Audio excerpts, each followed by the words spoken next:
this final event for the inaugural cohort of companies that have participated in the accelerator. We're thrilled that all of you can join us today. For those of you who may be new to the program, aren't aware, the G2M Accelerator is a partnership between BioConnect Iowa, the ISU Startup Factory, and VentureNet Iowa, and it's enabled by a grant from the U.S. Economic Development Administration. The program's designed as a follow-on or second stage accelerator, really targeting what I tend to call high-tech research-driven startup, where we believe the need for this ongoing kind of structured support that the accelerator provides is of most benefit. And then finally, as a bit of shameless promotion, we will soon be opening applications for our next program start in early 2022. So we're excited by today's program. But before we dive into that, I just want to cover a few logistic details.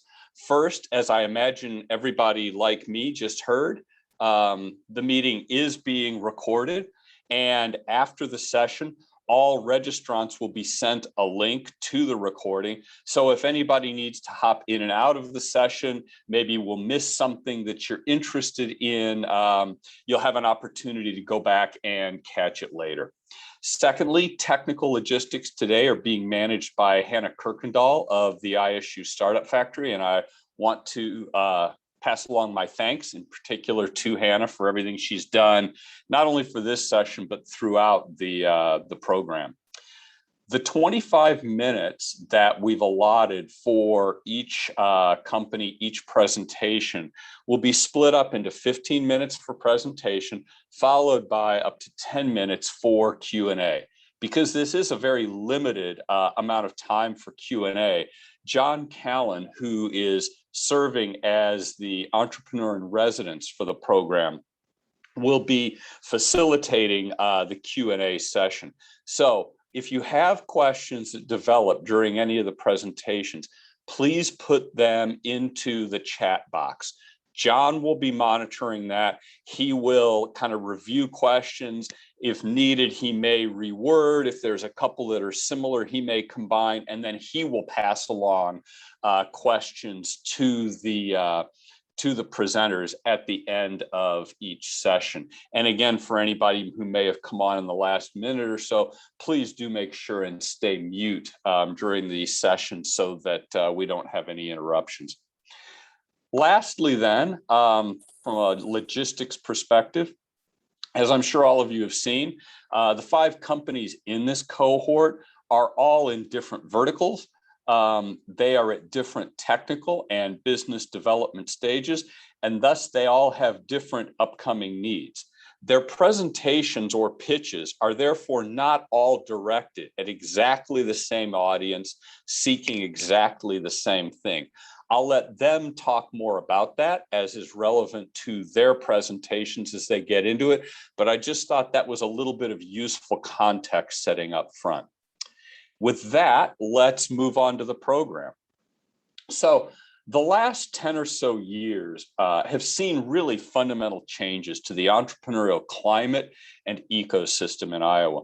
There's been a proliferation of organizations and programs that support entrepreneurs, including all of those that are partnering to run this accelerator program. And access to capital has also increased markedly over that period. In high growth verticals, we've seen really a leading edge initially of primarily tech companies, such as Workiva, Dwala, et cetera, be successful, that leading to a bit of a wake with other tech companies. We're now really beginning to see that proliferate into very different verticals. And that really creates the sweet spot for the program that we've tried to create here with this G2M Accelerator. Throughout this period, I think it's fair to say that no one has been a greater champion for this evolution than Economic Development Authority and Iowa Finance Authority Director Debi Durham. She's touched and in some cases really driven a significant number of programs and organizations that support and help facilitate this ecosystem in multiple ways. So as we were setting up this event, we really couldn't think of anyone better suited to provide some introductory perspective on the ecosystem, its continued evolution, and its impact more broadly on Iowa than Debi. So we were thrilled when she agreed to provide some introductory comments today. And so with that, Director Durham, I'd like to turn it over to you for your introductory comments. Well, thank you, Jim, and the entire BioConnect Iowa team and the ISU Startup Factory and VentureNet of Iowa for inviting me to be part of today's pitch.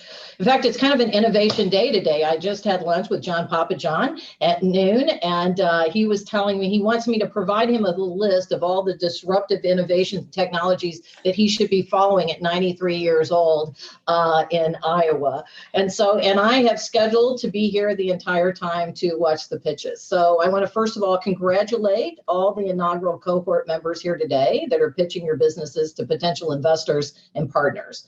You not only dream big, you've been brave, quite frankly, conducting your startup journey during the uncertainty of a global pandemic, but it might have been tempting to put dreams on hold. But we are excited to be part of your startup journey and to imagine how you'll continue this success in Iowa. In fact, Iowa is actually the perfect place to grow your business, thanks to the dedication of business leaders, the passion of our entrepreneurial system, and the collaborative spirit of government and academia working together like we've never have. Iowa has nurtured an entrepreneurial ecosystem that we talk about all the time that, quite frankly, is thriving. If you're a startup in Iowa, I've said you have the wind at your back. We've known it here in the state, and others are beginning to take notice around the country, actually.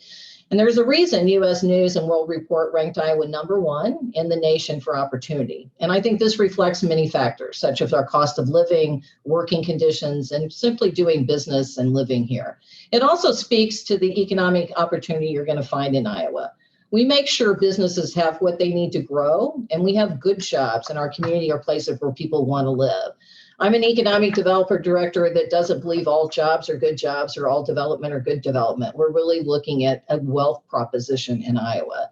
And I believe that's what truly sets Iowa apart, is that we also try to make it easy. First, we've worked hard to cut red tape and make it easy to do business at all levels of government, understanding there is a role for governments, but sometimes our greatest factor is just getting the hell out of the way. A reporter once told me that the Iowa Economic Development Authority operates more like an accelerator than state government. And because we're lean, we're nimble, and we're doing more work to support businesses than ever before. Secondly, though, doing business in Iowa is actually all about the relationship. It's never, quite frankly, about the transaction. I always like to say we have 1 degree of separation here, not 6. Access to mentors, leaders in business, finance, academic, and government is often 1 phone call away. In fact, on my business card, the only phone number I have there is, quite frankly, my cell phone. Iowa G2M exemplifies this kind of support, which you just don't find everywhere. As a unique partner in Iowa's entrepreneurial ecosystem, this accelerator is designed for startups developing technology-driven innovation products or services that facilitate this very connection to services such as legal and finance that provide further value to our startups. We are all about helping entrepreneurs succeed and startups grow and build a strong talent pool here. And this is critically important to our research-driven startups, as well as to the overall health of our state. And finally, Iowa simply rewards innovation. We understand the real wealth is created through entrepreneurship. Our state's legacy companies may get the headlines, but to experience exponential growth, we must invest in our startups and small businesses. IEDA has worked hard to build a continuum of funding and support to help startups no matter where they are in their entrepreneurial journey, from nurturing a great idea to growing the businesses. The several funding tools we have in place for business at various stages of growth transform good ideas into high growth, high value propositions. In fact, most of the direct financial assistance IEDA is available to us goes to startups and small businesses through our innovation platform program. Since 2011, we've invested more than $27 million in such projects. In closing, I'm reminded of the biochemist who discovered vitamin C, who once said, and this is one of my favorite quotes, innovation is seeing what everybody else has seen and thinking what nobody has thought. The 5 members of this cohort are innovators who look at complexities of the world as a problem to solve. And so thank you for your contributions. Best wishes again to you on your pitch today and on your innovation journey. And I look forward to watching the presentations. Thank you, Jim. Thank you very much, Debbie. And so let's move on to the real reason all 60 odd folks are here, the company presentations. We're going to just run through the companies in alphabetical order. The last company won't appear to be in alphabetical order, but as we'll mention, that's because they recently changed their name. And we'll start with Cartilagen. Cartilagen is a company that's developing a medical technology exclusively licensed from the University of Iowa for the prevention of post-traumatic osteoarthritis, something that baby boomers are caring more and more about. Making the Cartilagen presentation today is Jason Marks, who is Cartilagen's founder and CEO. Jason. Thanks, Jim. Let me get my screen sharing going. And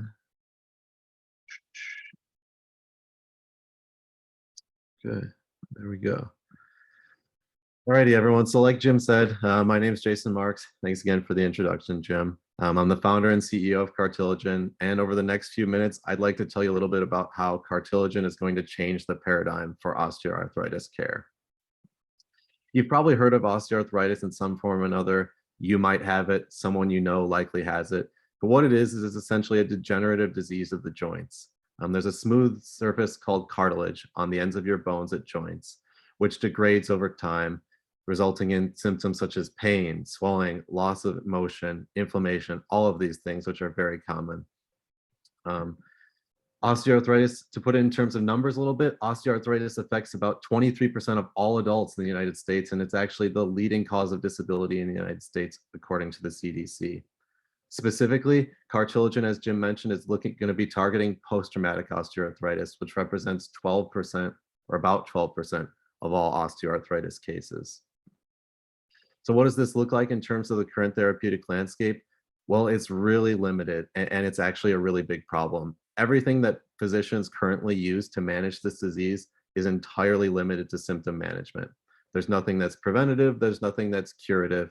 There's really just only palliative options to try and manage the symptoms. So whether that's oral medications, joint injections, or even terminal joint replacements, the real takeaway is here is that no approved treatment for osteoarthritis is actually disease modifying. Back in 2019, before all of our in-person events shut down, I went down to Phoenix at a national Orthopedic Research Society convention and got to meet Farsh Gilak, who's a world leader in osteoarthritis, to talk about this validating necessity. He emphasized that there's a great need for a better preventative treatment, as current methods are not predictable and most people just cannot get good results. With that in mind, Cartilagen has a solution to this problem. Our frontline product, like kind of Jim mentioned, is based on intellectual property developed right here in the state of Iowa at the University of Iowa. What it is a routine joint injection of a small molecule drug after a traumatic injury to prevent osteoarthritis. This is a big deal because it's a first mover that fulfills this major unmet medical need that exists. A little bit more about our novel solution. So what it is it's a targeted delivery of a disease-modifying therapy. So what does that mean? Our product is a two-component product. On the left side, there's a small molecule drug that's one component. And on the right side, there's a hydrogel, which serves as a vehicle to administer the drug locally into the joints. These two combined together is Cartilagen's product.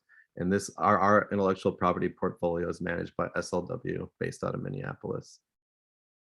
How do we know that this solution works? Well, we've got strong preclinical data to back it up. We showed that in a clinically relevant large animal model that we were able to prevent the onset of arthritis following traumatic joint injuries. In a little bit more detail, graphically here, you can show that Cartilagen's product is able to prevent the onset of cartilage damage that's currently seen with standard of care options after sustaining an intra-articular fracture, which means the bones are breaking at a joint.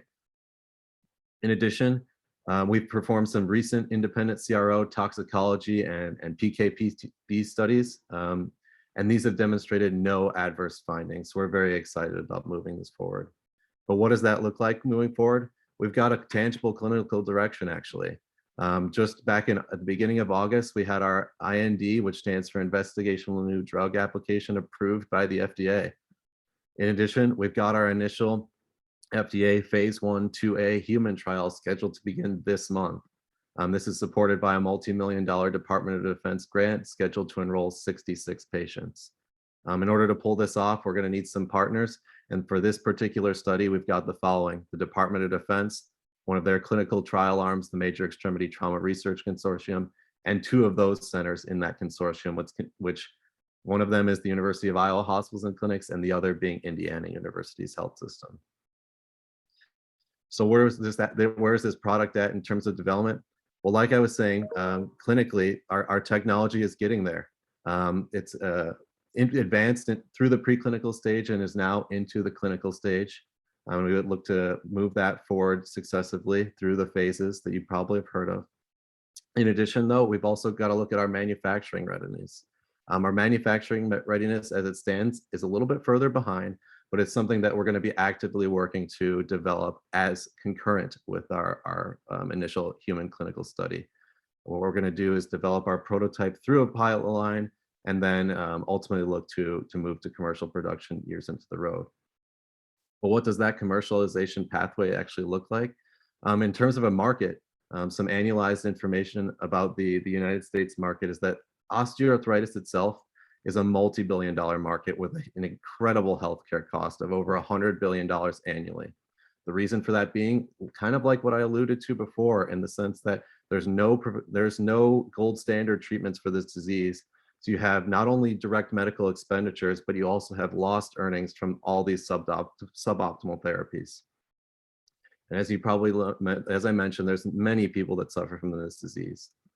But like I said, we're going to be targeting specifically post-traumatic osteoarthritis, which is about, again, 12% of the overall osteoarthritis market. And then most specifically, we're going to be looking to target fracture-induced post-traumatic osteoarthritis, where it's this specific type of joint injury that leads to the development of this disease. So in short, this here is what Cartilagen's initial target market will be. So what does this market look like in terms of a competitive landscape? As I kind of mentioned already, there's quite a bit of things out there, but the real problem here is that there's none of these products that are actually disease modifying. Whether it's the different types of pain relievers, different types of injections, just more lubricant injections or steroidal injections, or these kind of joint replacement surgeries. None of them are really where they need to be. However, Cartilagen's product kind of does meet all of the key attributes of a product that you would look for. It's safe, efficacious, it's easy to use, it's low cost, and it has that key disease modifying effect. So a little bit more about our go-to-market strategy moving forward. Assuming no exit, kind of like I alluded to before, we're going to look to further Cartilagen's manufacturing readiness level concurrent with our clinical technology validation. Then from there, once we can validate the technology and get the manufacturing up to scale, we're going to look to market to orthopedic and sports medicine physicians through indirect distribution. And then finally, our revenue stream will be generated through bulk sales of a Cartilagen kit. What will that kit look like? It'll probably be something like this, where we have our combined product, the 2 components packaged together in a sterile syringe injection device. And like I said, this would be sold through bulk quantities. Of course, we're not going to be able to do this alone. We're going to need lots of partners. And thankfully, I've been able to form some key relationships so far. And I'll go through these here briefly. The first one, Wellmark. Not only are they one of our initial investors, but I've been working with them to develop what our reimbursement strategy will look like for our product moving forward. Additionally, the Department of Defense, as I mentioned before, not only are they supporting our first clinical trial, but they also represent our first customer as we continue to move this product forward. Additionally, Cartilagen is working with both the University of Iowa and Iowa State University to continue developing this product through further R&D. I've been working with the Arthritis Foundation as well, which represents a tremendous opportunity to acquire new customers. I've also been working with Bausch Health, generally in terms of commercialization support. And as I mentioned, we're going to be looking to develop our manufacturing readiness. So I'm looking to, in the very near future, add another key partner to this slide in regard to manufacturing. What does the core management team look like at the moment? Well, actually, it's just me at the moment, but I'm very actively seeking out new people that I can add to the team strategically so that they can complement the skill sets that I bring and look to form the strongest possible team. That being said, though, we're supported by a really strong group of advisors, both on the scientific side, and I'd like to point out specifically Dr. Buckwalter here, who represents a key opinion leader in the field. But we've got advisors all across the scientific spectrum, as well as another more seasoned business advisory team with lots of diverse sets of skills here. A few of them you might recognize here from the University of Iowa. There's a few more kind of additional future prospects here that Cartilagen has. We've got an SBIR kind of pending to begin exploring additional indications for Cartilagen's product. And we're also kind of exploring the companion animal market, as we recognize that it does represent a viable opportunity for academia and industry collaborations. So what does that look like moving forward financially over the next few years? Like I said, the Department of Defense has already committed $2 million to this technology. Wellmark has been an investor so far, but we're also going to look to use an SBIR and then do some future fundraising to move this forward. So in summary, Cartilagen has the only solution that can effectively prevent post-traumatic osteoarthritis. And this strategy directly complements current standard of care, is cost-effective, and is easily performed. So with that, I'd like to thank you all for your time, and I'm happy to take any and all questions you might have. Thanks, Jason. John Callan here. We have one question that came in. Will Cartilagen be administered by a physician in an office, and how do you anticipate that the patient will be followed through the treatment? Mm-hmm. Yeah, so I can speak to that a little bit in regards to our clinical trial that we've got upcoming. So the way that will work is that this trial will be recruiting patients who have just broken their ankle. So with that in mind, they're going to have this traumatic joint injury, go to either the University of Iowa or Indiana to kind of receive treatment for that broken ankle, likely not something that they're going to wait around for. Through that fixation process, the operating room staff, they'll be the ones to administer the product to the patient. It's not going to be something that the patient's injecting over the counter or even in a clinic room. While there could be options for things like in the clinic room into the future, initially here, we're looking at just the application where a medical care provider is providing that in a place like the operating room. And that being said, once they have received this treatment in this clinical trial, we're going to be following up with each patient through 3 months, 6 months, a year, and even 2 years post-injury to kind of follow their outcomes over time. I hope that helps kind of answer that question. Great. And you had referenced the DoD funded clinical trial. What is the anticipated length of that clinical trial?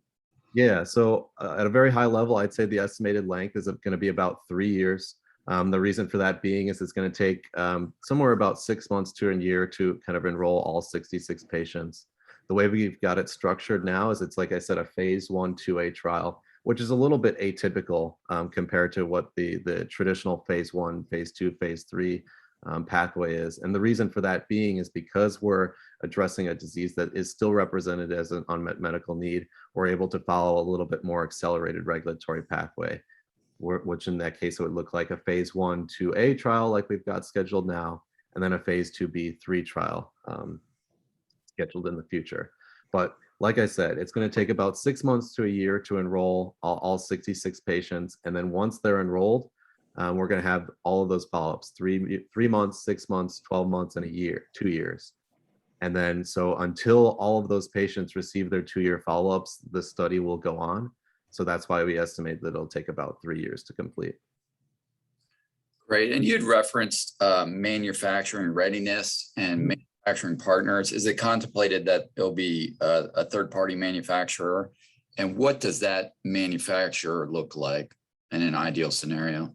Yeah, so in an ideal scenario, that manufacturing partner is certainly going to be a third party that we look to work with. I think that'll be really the most efficient way to kind of move this forward.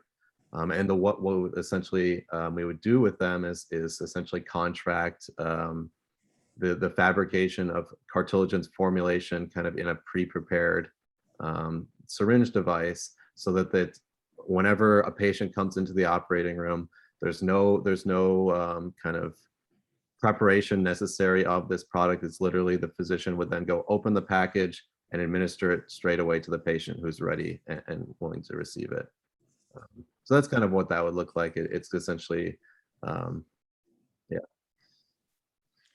And you had referenced multiple partners that you've been helping in your journey. And that you referenced was the Iowa State University College of Veterinary Medicine. What does that look like as far as the animal health, animal journey? Do you contemplate having separate clinical pathways or trials on that side? Mm-hmm. Yeah, so the first thing I guess I want to say is that while I'm certainly exploring the animal health sector, it's not going to be necessarily Cartilagen's primary focus at all. If anything, I would like to partner with another company and kind of allow them to handle that commercialization, because to answer your question, the commercialization paths for human and animals differ kind of quite a bit. All the way through the generation of preclinical data, they're pretty much aligned. But then once you kind of get an inflection point and you're going to go humans or animals, then they kind of branch off a bit. And for that reason, it'd be a little tough to try and manage both of those efforts in-house. But I do certainly think it's a great opportunity to collaborate. And in particular, in regards to Iowa State, whether or not the FDA would require any additional data to support an ANDA, which stands for Animal New Drug Application. That's what's necessary in order to get approval to market in that space. If the FDA thinks that any additional studies will be necessary, we could very easily look to partner with Iowa State. I'm already in discussions with them to enroll things like dogs into a clinical canine study. And then look to assess or answer any questions that the FDA might have with that study. Fantastic. One other question that's come in. What is your intended sales distribution strategy? Mm-hmm. Yeah, so the way I think about it is I'm in this game to try and get this new innovation, to try and get it into the hands of people that need it as efficiently as possible. So for me, the way I see that being is to work with existing companies in regards to the distribution. I see I'm an engineer is my background, and I don't really want to try and reinvent the wheel as possible if I don't have to. So I like to kind of lean on those companies that have maybe all of those channels in place, so that when the time comes, this product is approved by the regulatory agency, then we can get it into the hands of the people that need it right away. So that's kind of what I'm thinking for that.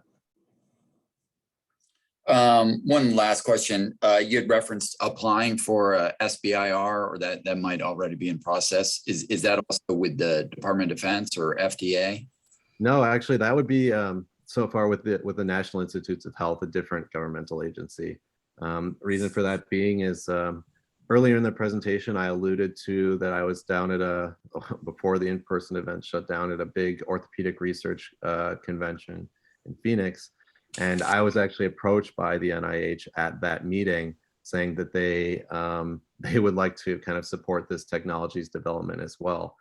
So with that in mind, I've been kind of networking within the NIH, and they're very interested to see our proposal come through. So.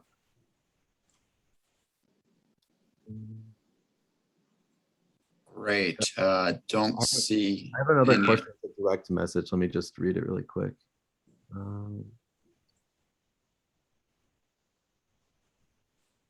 Yeah, so the question that I've got is in regards to the application of this solution to people who have not had traumatic injuries. And the way how I would answer that question is that at first, that's not going to be our target. We're going to be looking to target specifically people that post-traumatic osteoarthritis is like essentially the same disease as typical osteoarthritis or primary osteoarthritis as it's known. But because it's directly linked to a traumatic injury, it's much more aggressive, it's much more accelerated. And because it's linked to that injury, we know that there's a definite moment where this disease process starts. So as a result, we're really going to be targeting just those patients at first, because we can administer this treatment right as soon as possible after these traumatic joint injuries.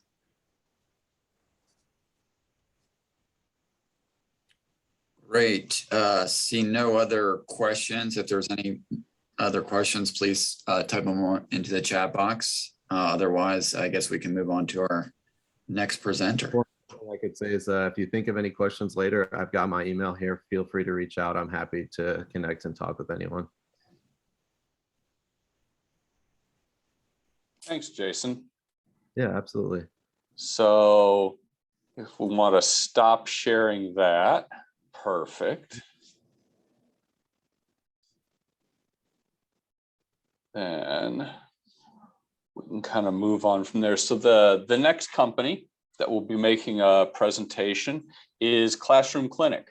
And from a location that's not where we often see companies in this sort of a space coming from, Carroll, so a bit the western part of the state.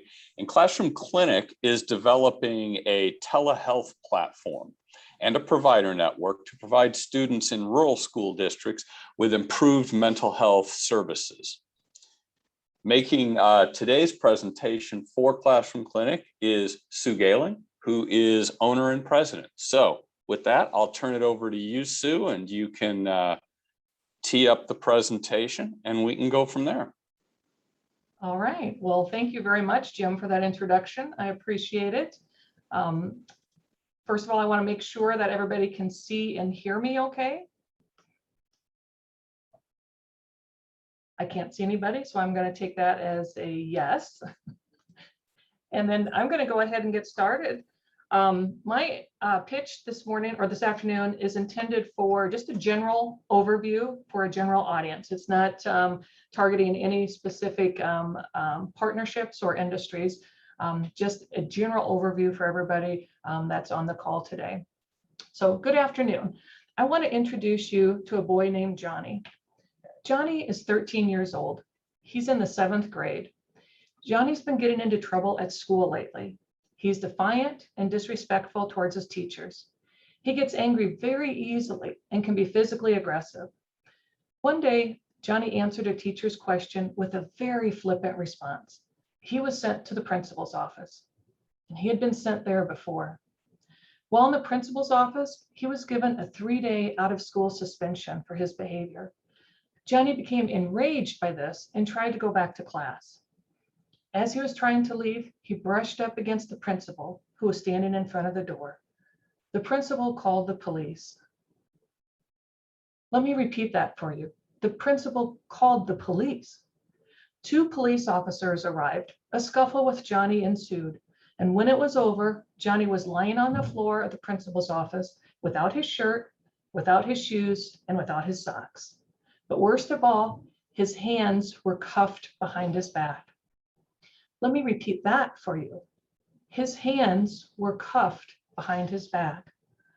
Folks, our schools are facing a mental health crisis. This is a true story. And although I changed his name, Johnny is a real student. How do I know? Because Johnny was a previous patient of mine. My name is Sue Galen, and I'm a psychiatric nurse practitioner from Carroll. I'm also the founder of Classroom Clinic, a school-based telehealth company. When Johnny's mother finally arrived at school that day, he was still lying on the floor of the principal's office, half his clothes off, hands cuffed behind his back, with 2 police officers leaning over him. Johnny's a 13-year-old boy, not a hardened criminal. But situations just like this are happening in our schools every day because schools are facing a mental health crisis. In fact, the top-ranked concern of school principals is the increase in disruptive student behaviors and untreated mental health issues. This is a pressing concern for schools because students with untreated mental health problems are more likely to display disruptive behaviors and experience academic problems, just like Johnny. His disruptive behaviors were due to an untreated mental health condition. But we can't expect our educators to be able to recognize signs of emerging mental health issues. They're trained to teach our kids. Yet the sad reality is school staff have become the frontline mental health workers for children. And with the COVID-19 pandemic, schools are facing unprecedented times right now with no end in sight. But there is a solution. That solution is school-based telehealth. We are bringing mental health care services directly to the school where the child spends the majority of their day. And we're using telehealth to make it happen. Classroom Clinic provides rural school districts with timely and convenient access to children's mental health care services using telehealth and related technologies. As a children's mental health provider, I had market insight into the mental health crisis facing schools. My clinician role gave me perspective from both the rural family's point of view and the rural school district's point of view. Classroom Clinic began by offering rural school districts access to specialized children's mental health services. But we quickly saw an opportunity to solve another problem as well. We needed to be able to connect, communicate, and collaborate with key staff on behalf of the students that we were providing telehealth services to. But schools are using outdated communication tools and operate within a silo mentality. So to overcome this challenge, we created a secure technology platform that enhances cross-system collaboration and communication, thus allowing for the efficient delivery of our telehealth services right into the school setting. We currently bundle our platform with the services for those districts working with us. The mental health services that we currently offer to schools are provided by psychiatric nurse practitioners and licensed mental health therapists. We offer diagnostic evaluations and medication management to kids who need this service. And this year, we began providing therapy services to individual students as well, all through the use of telehealth. The Classroom Clinic technology platform is a HIPAA and FERPA secure, cloud-based communication and collaboration solution, specifically designed to deliver school-based telehealth services. With it, schools can schedule appointments for their students who need mental health services, thus significantly improving access to care. The platform can securely send and receive electronic registration forms and consents to families, eliminating any need for school involvement with that task. And it also includes a secure messaging portal for those school staff included as part of a child's care team, allowing clinicians to get a 360-degree view of what's happening in the life of that child. And system integrations have allowed the Classroom Clinic platform to connect to the electronic medical record used by our providers, as well as the student information system used by school districts. We've essentially created a bridge to connect these two very different and siloed systems. And that level of collaboration is necessary to solve the mental health crisis facing our schools.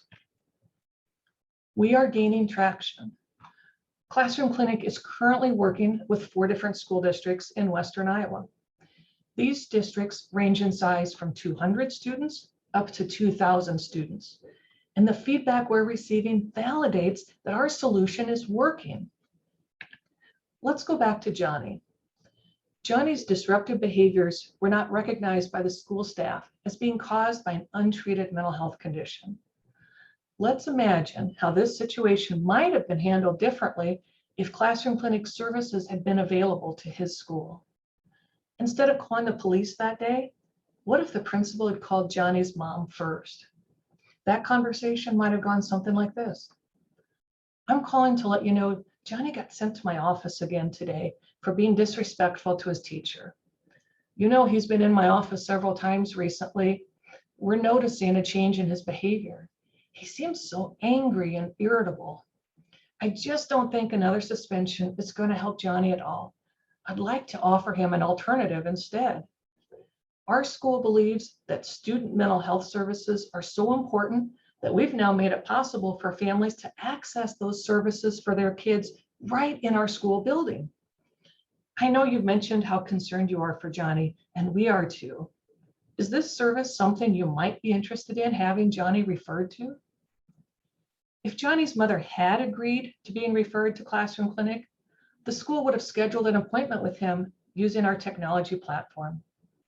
And once that appointment had been scheduled, numerous automated processes would have occurred.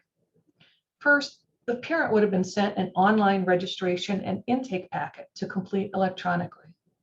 And at the same time, an intake packet would have been sent to Johnny's teacher, requesting information regarding his academic, social, and behavioral performance in the classroom. Once completed, all this information would have automatically been uploaded into our clinician's electronic medical record. On the day of the telehealth appointment, Johnny's mom would have just had to drive to the school building, and then with Johnny walked into the school's private telehealth room. The clinician would have been able to perform a comprehensive evaluation of Johnny.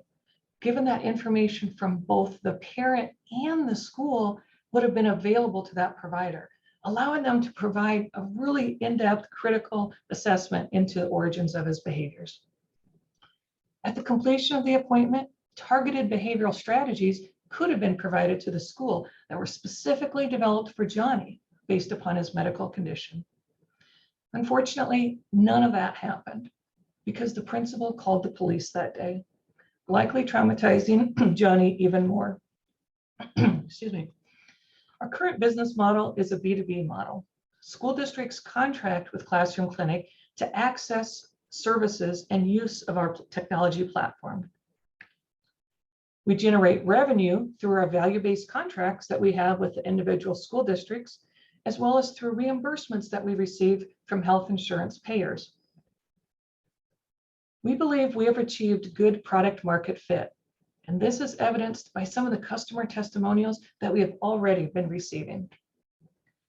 Listen to what Annie Smith, the principal at Peyton-Sheridan Schools, said. When we were able to bring Classroom Clinic to Peyton-Sheridan, it's been a game changer and a lifesaver. It's been amazing. I really hope we never have to go without it. It's been that good. Parents have given their feedback as well. Listen to what this parent from Greene County Schools had to say. Having the Classroom Clinic option available to us really helped turn things in a completely different direction for my child. Now my child loves school again. They're thriving in the classroom as opposed to destroying the classroom. Our target customers are rural school districts with less than 2,000 students in their district.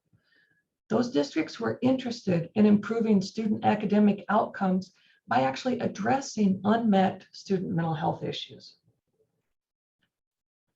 For now, we're only focusing on the market here in Iowa. But as you can see, the total available market in Iowa is a $16.3 million market. Our serviceable available market is the 282 school districts in Iowa that have less than 2,000 students. And that equates to $7.6 million market. Classroom Clinic's target market are those rural school districts in Western Iowa. But we know we can serve a larger area, including outside of the state of Iowa, as this business model can certainly be replicated in other states. You might be asking, given this market potential in Iowa, why aren't we in more than 4 schools yet? The truth is, we've been very methodical with our processes. And it was actually a blessing that COVID hit 5 months after we started providing telehealth services.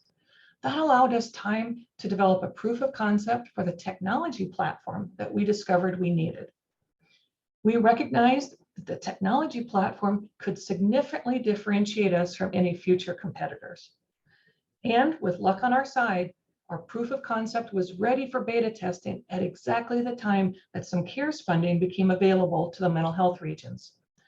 The $150,000 CARES award that we received for technology enhancements allowed us to conduct beta testing in 3 schools, utilizing a very agile approach to refinement of the platform. And during that beta testing process, we began to wonder if there might be a broader application for the platform, such as licensing it separately to other healthcare providers. And we wondered about the possibility of providing other types of school-based telehealth services to schools in the future using this very platform. Other services such as obesity care for children, or even teledentistry in rural schools. Our technology platform could facilitate other types of healthcare delivery into the school setting. It'd be like a virtual school-based health clinic in rural communities. So we applied for a proof of commercial relevance grant through the IEDA. The $25,000 award we received helped us first refine our IP strategy. And it also allowed us to hire the SciBiz lab at Iowa State to conduct some additional research for us. First, we wanted an economic analysis conducted for school districts to help them understand what the return on investment was for them by utilizing Classroom Clinic services. And we wanted additional market research completed into the potential for licensing this platform to other healthcare providers interested in offering telehealth services to schools. After that, we'll be ready to begin scaling. All this research is critical to development of the 2.0 version of our platform, which we expect to release before the end of this next school year. And after that, we'll be ready to begin scaling to more schools in Western Iowa. There are several advisors that provide mentoring and support to my business. Steve Davis owns a software company that creates custom software solutions. He's located in Iowa City, and he's the architect behind our technology platform. He also acts as our Chief Technology Officer. John Whitman is a faculty member at Wharton School of Business in Pennsylvania, and he's very experienced in implementing telehealth services into non-traditional locations across the country. Daniel Weingarten is a former director of the Business Accelerator at the Papa John's Center in Mason City, and he's also founded and operated a capital venture fund in the past. We also have several strategic business partners. Our legal team is Brown Winnick in Des Moines, and our finance team is LWBJ, also located in Des Moines.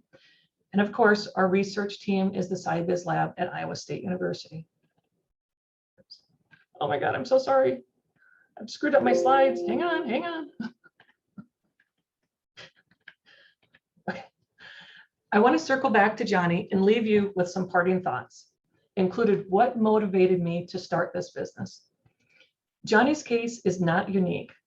I've heard similar stories from many other families that are as equally disturbing. The despair and frustration felt by families and schools alike is real. 3 years ago, as I was sitting in my living room at home, trying to relax one night after caring for patients all day, it suddenly dawned on me. The Calvary isn't coming. And it was at that moment that I realized if I don't try to help my patients in rural Iowa, then who will? My patients have inspired me to advocate for them and to try and make things better in small town rural Iowa. And that is exactly why I'm here today. Over the past 3 years, I've learned a lot about becoming a social entrepreneur. And I've met a lot of people who want Classroom Clinic to succeed. Many ask what they can do to help us so that we can continue to help the kids. So I thought I would take a moment to share ways that you can work with or support Classroom Clinic.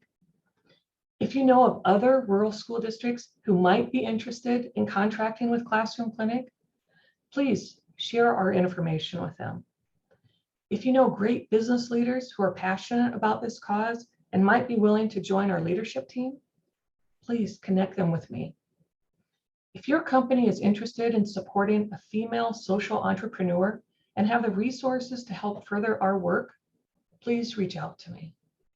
And if you are an investor and have interest in helping us grow, please reach out to our partners at LWBJ, who will determine if we're a good fit for you. Finally, I want to take a moment to thank BioConnect Iowa and the Go-to-Market Accelerator for this opportunity to talk about the great things we're doing at Classroom Clinic. Our journey is just beginning. And thank you for your time and attention today. I've included my contact information on this last slide, and you're welcome to reach out to me at any time. I will take any questions that you have now. Thanks, Sue. Great job. John Callan here.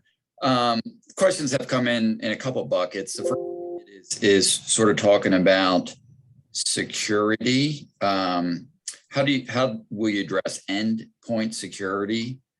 How is it specifically managed within the school and with EHR systems? Right. And actually, my Chief Technology Officer is on the call right now, Steve Davis. So I'm going to have Steve address all kind of the privacy, security concerns related to the actual platform itself. So Steve, do you want to go ahead and unmute yourself and speak up? Yeah, absolutely. So Shauna, that's a great question and something that I think is probably an area that can use constant re-exploration as we continue to grow. Part of the reason why we have also taken such a methodical approach to our growth at this point. One of the things that we've done so far is by developing a secure development lifecycle for the system with a third-party review of all of our security, including endpoint security and infrastructure security. We're pretty confident that we have built something that will be relatively impenetrable as close as it can get. Now, I do think that we're going to continue to have regular annual reviews on all of that. And we're actively looking for a security partner outside of our software development team, likely someone just to be able to provide penetration testing and annual audits. So I think that will help. And in addition, most of the other devices that will access these systems will be school managed devices. So of course there's a security model that enables access from anywhere over the internet, but that's completely monitored. And the devices that will be in the schools will be centrally managed by us. Thanks, Steve. So Sue, let's talk about scaling up, and obviously your current focus is on rural school districts. I guess, is there an occasion where you would look to urban school districts in Iowa and other states that lack resources similar to some rural districts? Right. I agree that there are a lack of resources in some inner city, urban communities. For right now, because I have the lived experience of working in rural Iowa, living in rural Iowa, and being so familiar with, the barriers and the challenges here, I have been focusing just on those rural school districts because there's a complete lack of access. There's just a gap in these areas, and families have to drive such a long distance to like Des Moines or Omaha or Sioux City to be able to receive those services. And that usually means a full day off of work, and people that live in rural Iowa, their employment is usually tied to the agricultural industry. So those are not as flexible jobs to be able to get off of work. And then the other thing is that those students tend to miss all of that seat time or all that instructional time because they have to be gone pretty much for a full day instead of just perhaps an hour or, less. So right now I'm just focusing on rural school districts, but as we continue to build out the team and bring in the provider network and additional providers on board, certainly that will be something that we also entertain, is looking at these particular school districts. It's a little bit harder right now to manage larger school districts that have, so many buildings, and we're not familiar with the resources in those inner city areas. So it's going to take a little bit of time for us to develop those relationships in terms of what available resources are in those communities to help develop that referral process too. And then the other thing in rural Iowa, we're trying right now to, have that professional courtesy with medical staff. And in rural Iowa, there's no child psychiatrist.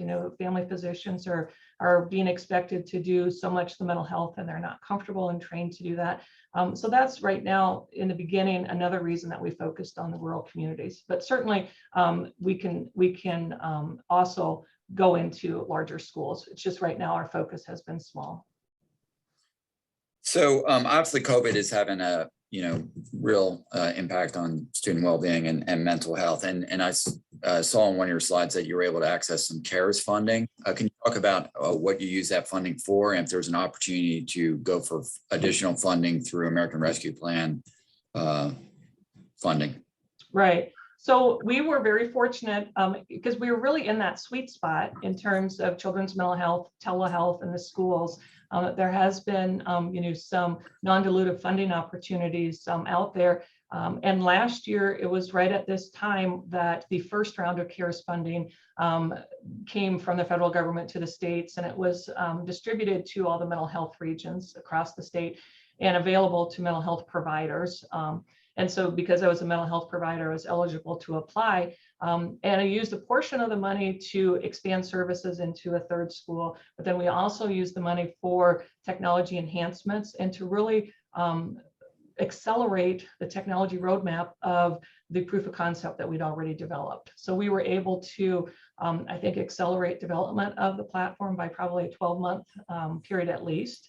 And Steve Davis, again, he's the technology guy on the call, can also add to that, since he was in charge of the iterative development. But we were able to then beta test all throughout last school year in 3 different school districts, and take a very agile approach to that, and really be able to get user feedback, and be able to add additional features that school staff were asking for. Now, is there additional funding available through like ARP fund requests and things like that? Those are other areas that I'm exploring right now, and continually trying to scan the environment for additional non-dilutive funding opportunities, just because of kind of that sweet spot of where we're at and the particular times that we're in. It's kind of a once in a lifetime situation. So I'm trying to take advantage of that. Thank you. So if you could walk us through contractually how this works. So say you're in the Carroll Schools Consolidated School District. Would the school district have a contract with you, and then they work with their providers to obtain reimbursement for classroom clinic? If you could walk us through that. Right. So we contract with the school and act kind of like a MSO kind of model. And so we provide access to the affiliate network. So we also have, our providers available, and we're offering those providers as accessible to the school. The school, based upon the formula that we've kind of developed in terms of what we think their needs will be, we help the schools come up with an ideal number of hours per week that they need access to specialty services. And then we back that into their school calendar for the school year. And then using the platform, they can schedule students during that period or that block of time that we are accessible for them. So the schools do contract with us. And then we also, through our affiliate provider network, then bill third-party insurance or Medicaid, whatever the payer may be, if the family has insurance. 80% of these students have Medicaid so far. In some rural school districts, it's actually even been higher than that, because there is a significant amount of poverty in rural Iowa. And this is part of the problem, is because the Medicaid reimbursement is unfortunately less than commercial insurance, and there are providers out there who will not accept Medicaid reimbursement because of losing income on it. We've really had to put together a braided funding strategy to be able to sustain this model. So that requires funding several strands of revenue coming from different areas to be able to sustain it. And one obviously is the school revenue, and then the other revenue is through the insurance payers. If a student is already working with a counselor, is there an opportunity to work in conjunction with that existing resource? You might need to ask for a little more clarification, I guess, because that could be answered in quite a few different ways. If anybody wants, whoever asked that question. What I will say is that right now we're just providing services to the schools that we actually have contracts with. So we're not providing services to schools that we don't have, existing contracts with. Some school districts have, and we're really looking at that top level of service that's missing within school districts. So some schools may have like that tier 1 or tier 2 level of service available within their community, but they don't have access to the tier 3. So we're not trying to replace anything that the schools may already have available to them, but instead we're trying to supplement or enhance and offer what's missing within their community. So hopefully that maybe answers the question that person had. Yeah, I think so. So Jim, I think that's all the questions we have if we want to move on to the next. All right. Thank you very much, John. And thanks to you as well, Sue, very, very much.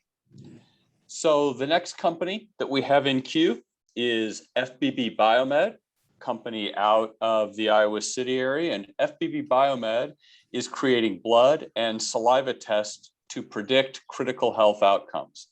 Today's presentation will be made by Julian Ray, who is FBB's Chief Business Officer. So with that, let me turn it over to Julian. Fantastic. Can I just speak or do I need to get pinned? We can hear you. You will need to share your deck, and then I think you'll be good. Perfect. So, hello everybody, and thank you very much for tuning in. My name is Julian Ray. I am the co-founder and chief business officer of FBB Biomed. We are a biotech startup based in Iowa, developing novel diagnostics to enable better healthcare for patients.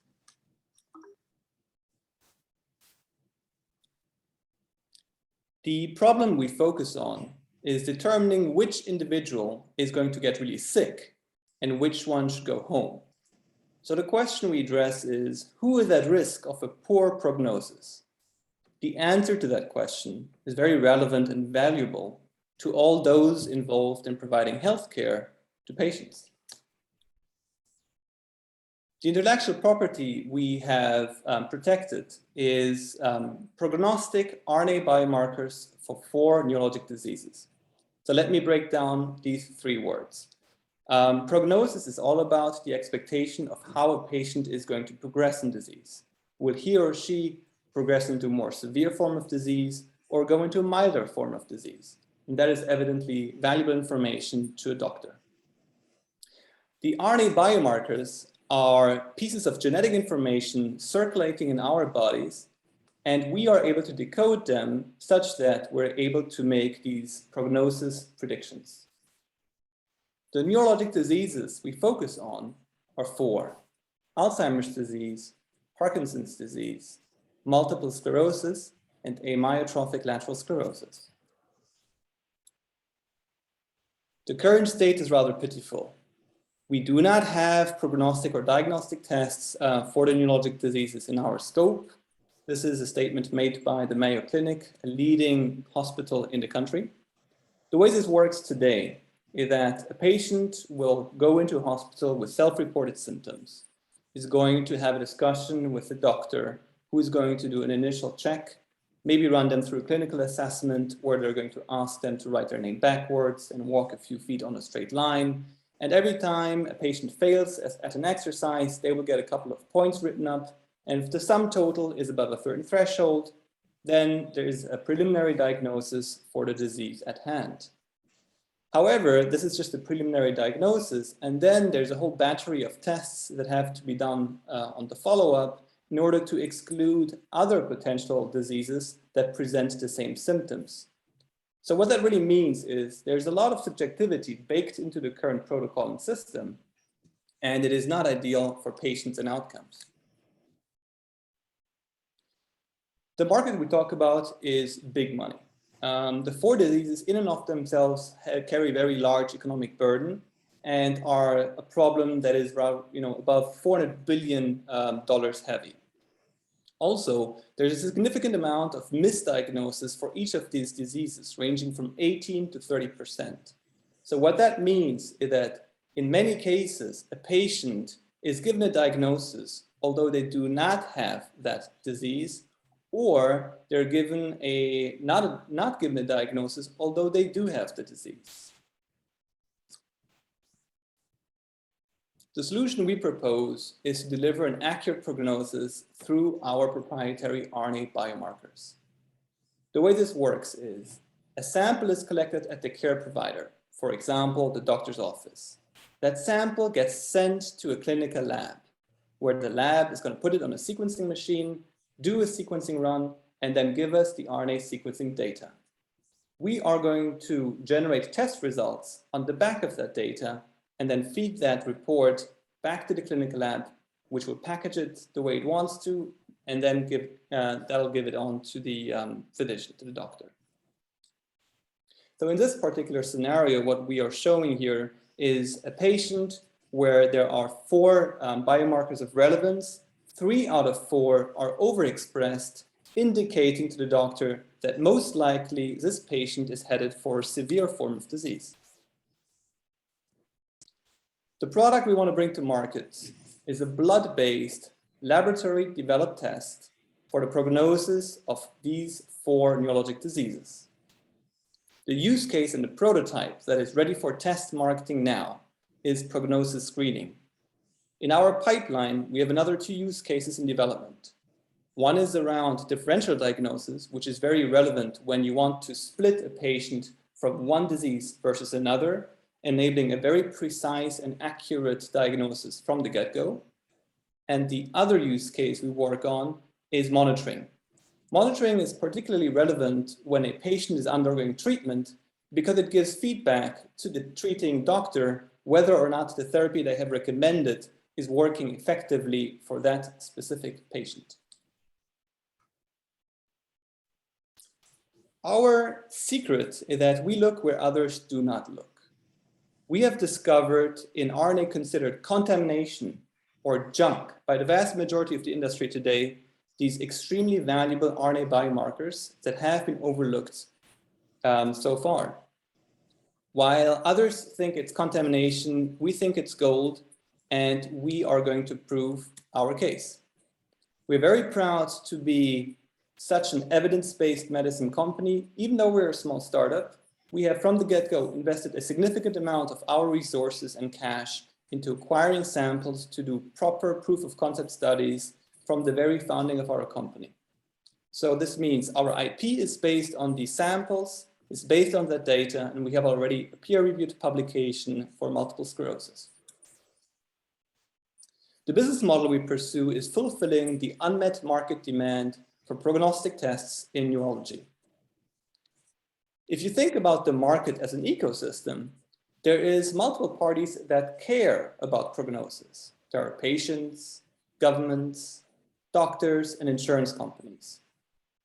But when you take a little closer look, you will notice that it's only really 2 entities, 2 players that make the decision whether to buy such a test: doctors and the medical officers working for insurance companies. But that is not how we make our money. Our revenue is going to come from clinical laboratories serving doctors and insurance companies, because they are going to be leveraging, licensing, or maybe buying our technology in order to deliver these prognostic diagnostics to doctors and insurance companies interested in knowing more about their neurology patients.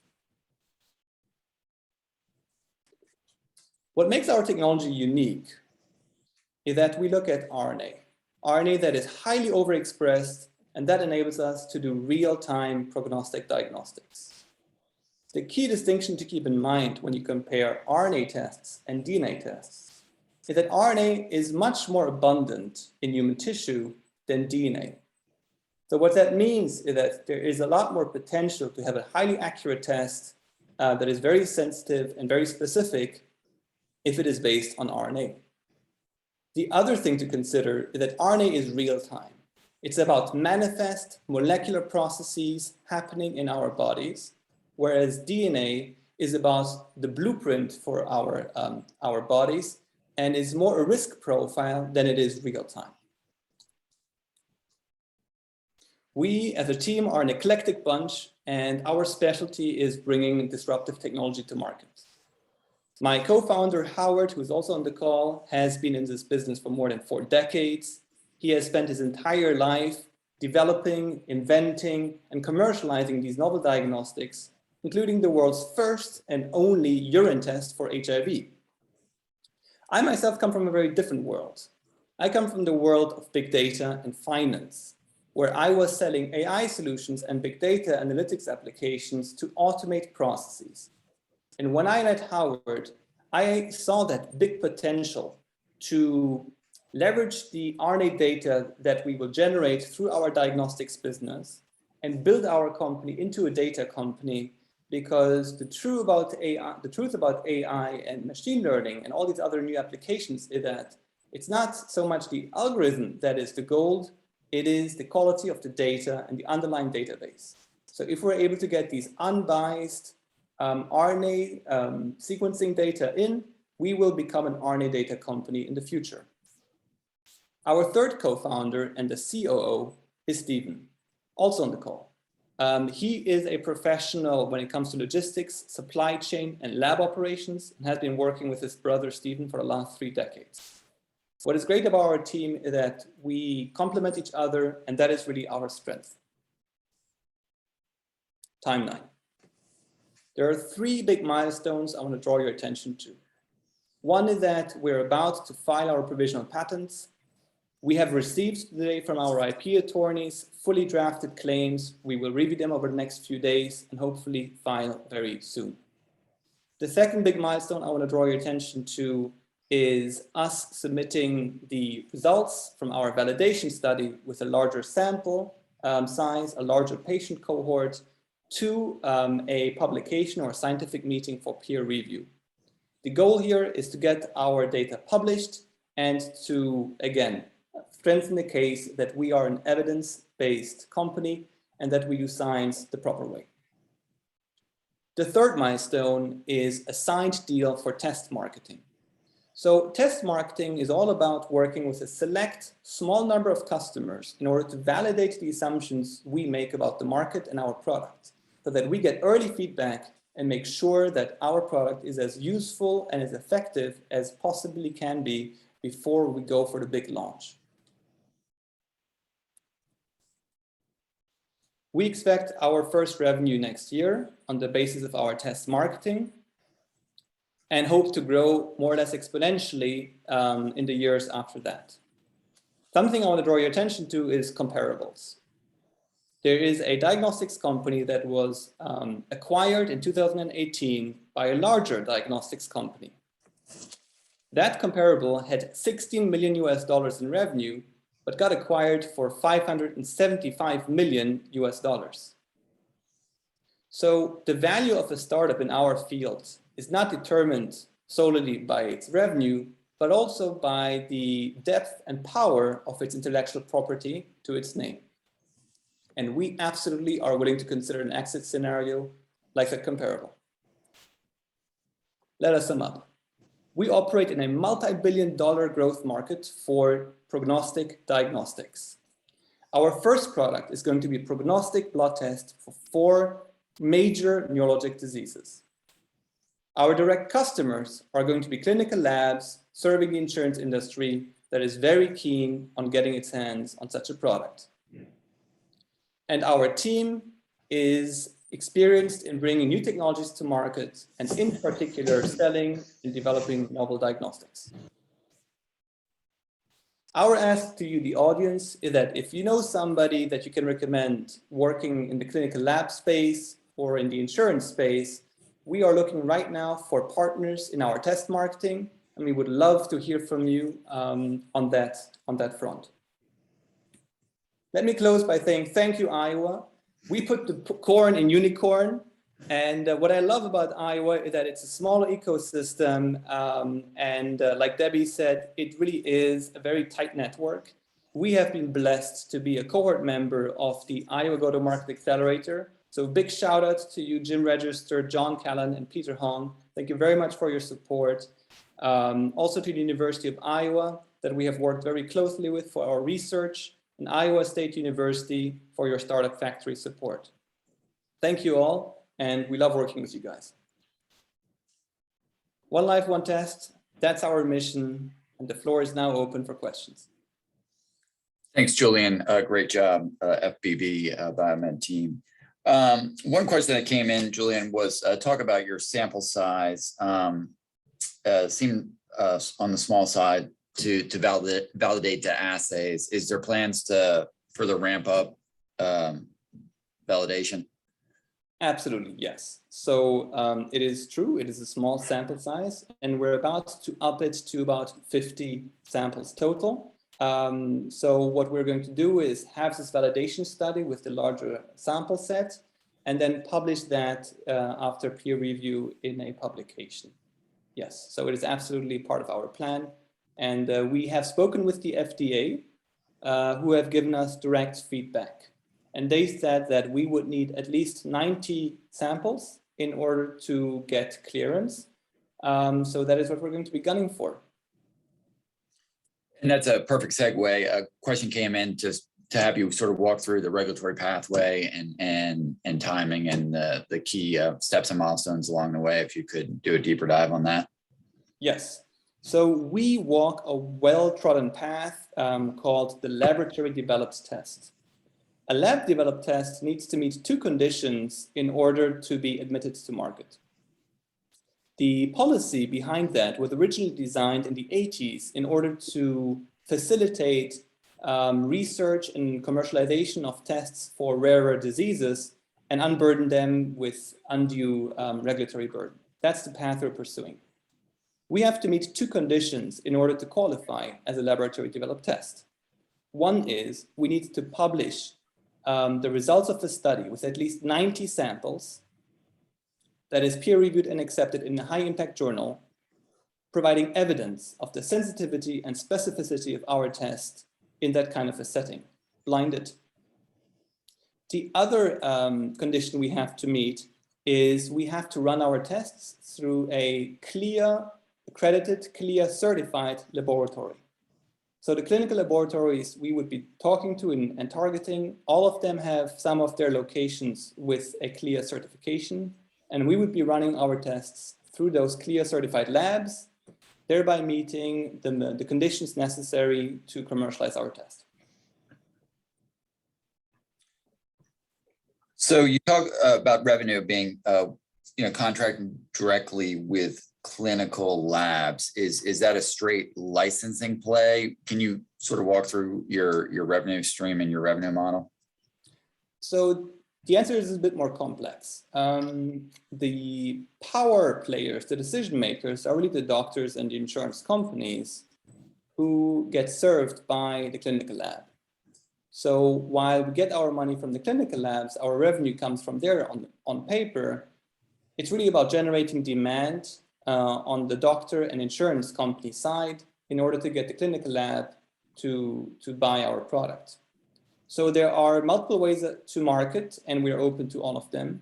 One is licensing indeed, in which case we would empower the clinical lab to run the test that we have designed.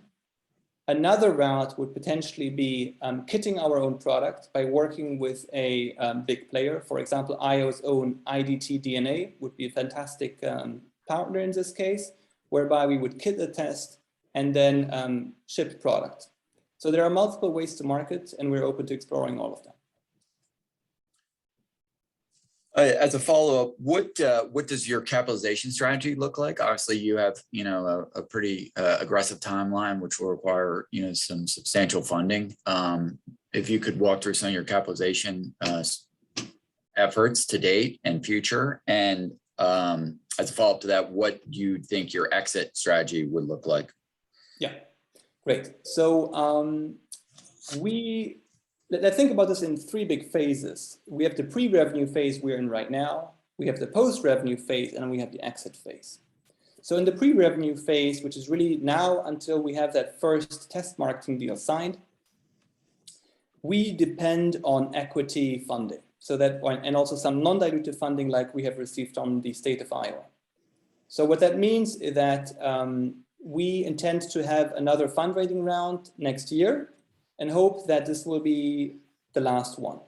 The reason being that once we have enough revenue, we should be able to cover our own costs and become profitable. So we're very keen on becoming profitable early because we think this is the best demonstration of the value of our product in the field.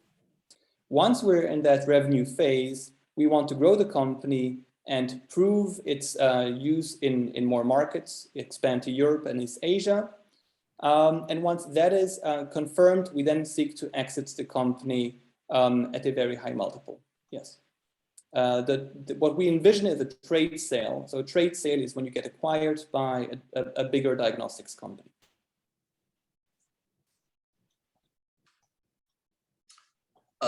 Thanks, Julian. One other question that came in, you talked about neurological diseases. How about other diseases, indications beyond those neurological diseases which you highlighted? We are actively working on other diseases as well. I would rather wait for a bigger announcement at a later stage. But yes, indeed, we are using a lot of the signals from the immune system, which is perfectly suitable for other diseases as well. And we work on them very actively as we speak. Thank you. Excellent job. No further questions. So I guess Jim, we can move on to our next presentation. All right, thank you. And I guess, Julian, if you want to stop sharing your slides, thank you very much for the presentation. There we go. All right, so the next group up in the queue is Mason Animal Health. Mason is developing orally delivered animal vaccines that are produced in corn.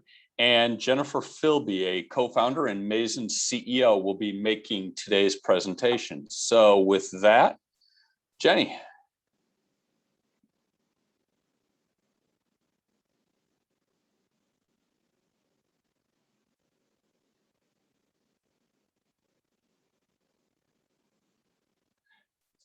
You're on mute, Jenny. There we go. Okay, so everyone can hear me and we're ready to go.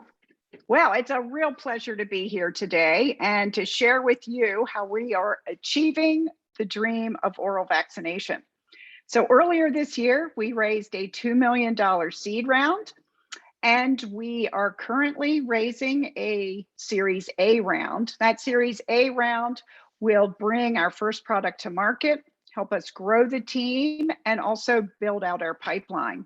So let me tell you a little bit about what we're doing, and we'll go from there. Turn this off for a second here. Okay.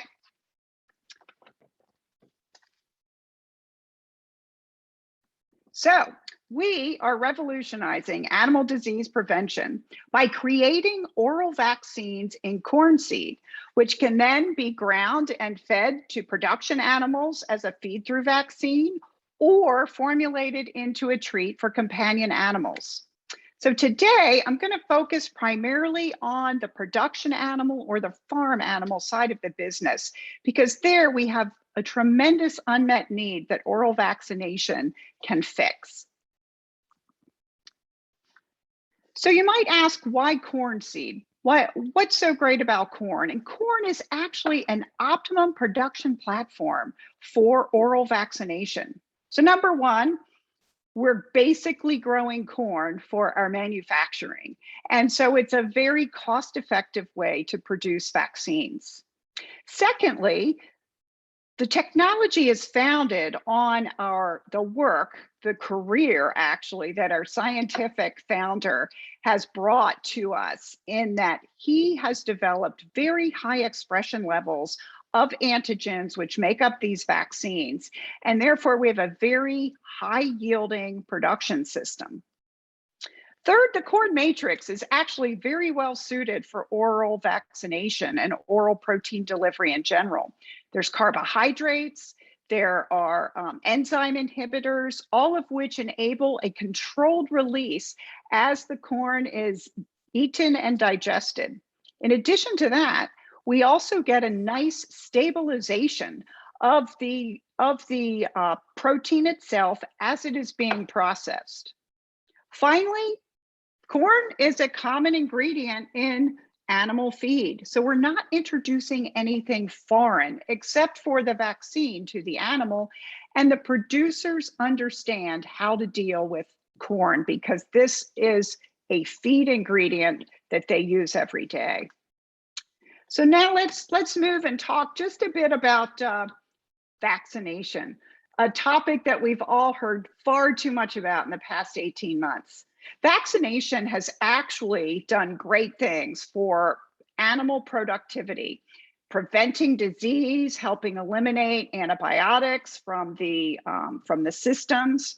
However, injectable vaccination also brings some challenges. So it requires the animals to be individually handled, which requires labor. And in today's world of labor shortages, that creates a lot of challenges to the producers. In addition to that, that labor is bringing along with them potential biosecurity risks. All of that very disruptive to the system at large. Mason has an elegant solution to this injectable vaccine problem, in that we are providing the vaccine in feed such that the animal doesn't even know they're being vaccinated. And we're providing an improved animal welfare way to prevent disease. We're preventing disease, which actually also helps eliminate antibiotic use, improves the biosecurity risk, and all in all, helps provide the producer a more positive return on investment. If we step back for a moment and look at the market trends, there's several pressures on the market today. Certainly, the growing population is causing demand for increased protein, which our plant-based and tissue-based alternatives are not going to meet. So we need to be able to, in a sustainable way, produce animal protein in a way that is humane and that the consumers, particularly in the developed countries, can be comfortable buying in their grocery stores. This oral vaccination product meets all of these needs. So where are we today in this oral vaccination journey? Well, our first product is to address porcine epidemic diarrhea virus. Now, this causes nearly 100% mortality in newborn pigs. It can wipe out a complete farrowing barn. And so in order to demonstrate the efficacy of our product, we dosed pregnant sows during their gestation period and then challenged the newborn pigs at 3 or 4 days of age. And what we saw indeed was over 90% mortality in the control group compared to a statistically significant higher survivability in the group born to the sows that had been orally vaccinated. So clearly a very exciting result for us, and one that's representative of the type of data we need to be able to produce for approval by the Center for Veterinary Biologics, which is a division of the USDA. So now where do we go from here?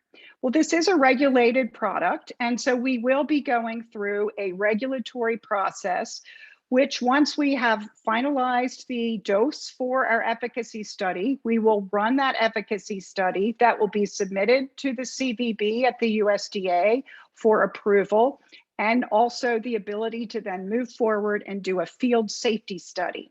That field safety study will be done in at least 3 different geographic locations.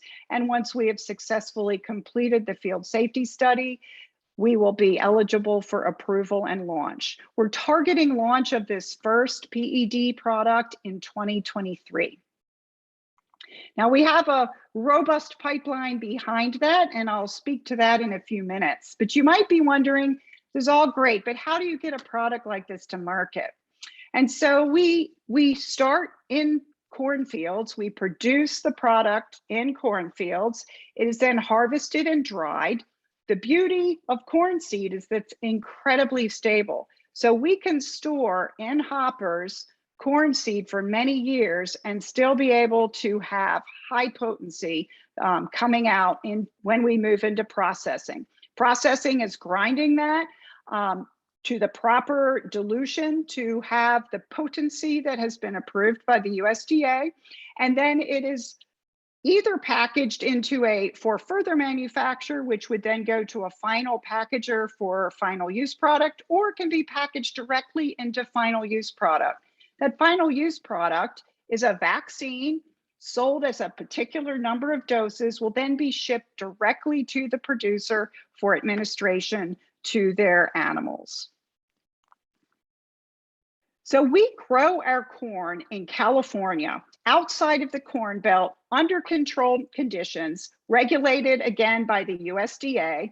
That final use product will then be shipped directly to our customers. So this enables us to have a very direct line to our customers, who we really are focused on as we look at how do we target and accelerate commercial adoption. So we are targeting the large key integrators in the swine industry, and we're partnering with them early so that they are involved in our development process.